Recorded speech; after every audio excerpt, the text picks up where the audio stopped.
বৃষ্টি ভেজা নবমীর সকাল। আর অষ্টমীর দিন রাত থেকেই এত বৃষ্টি হচ্ছে। ভেবেছিলাম আজকে নবমীর সকাল দিকটা করে একটু পুজো দেখতে যাব। কারণ এখন তো ওই আর রাত করে পুজো দেখাটা হয় না ছোট্ট সোনা বাবাকে নিয়ে। যাই হোক, এদিকে রান্নাবান্না বসিয়ে দিয়েছি মনের মধ্যে অনেক কষ্ট নিয়ে। হ্যাঁ, রান্নাবান্না করে পুজো দিয়েছি। দিয়ে এখন বাজে ওই ২টা ২:৩০ মতো।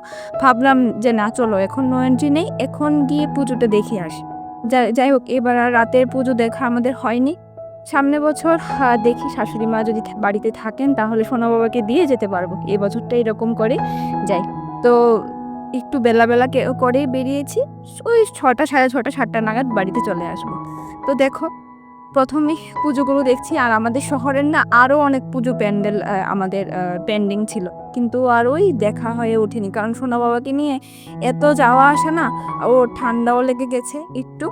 যেহেতু আমরা সোনা বাবাকে নিয়ে কোথাও যাই না, হঠাৎ করে বেরোলে না ওর একটু ঠান্ডা লেগে যায়।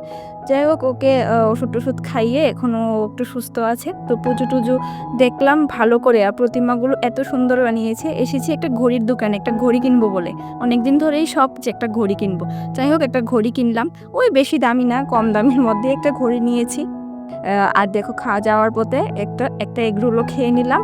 আর প্রতিমা দর্শন করে বাড়ির দিকে চলে যাচ্ছি। তো দেখো, আজকে দেখতে নবমীটা কেটে গেল। তো চলো, আবারও দেখা হচ্ছে নতুন একটা মিনি ব্লগ দিয়ে। টাটা।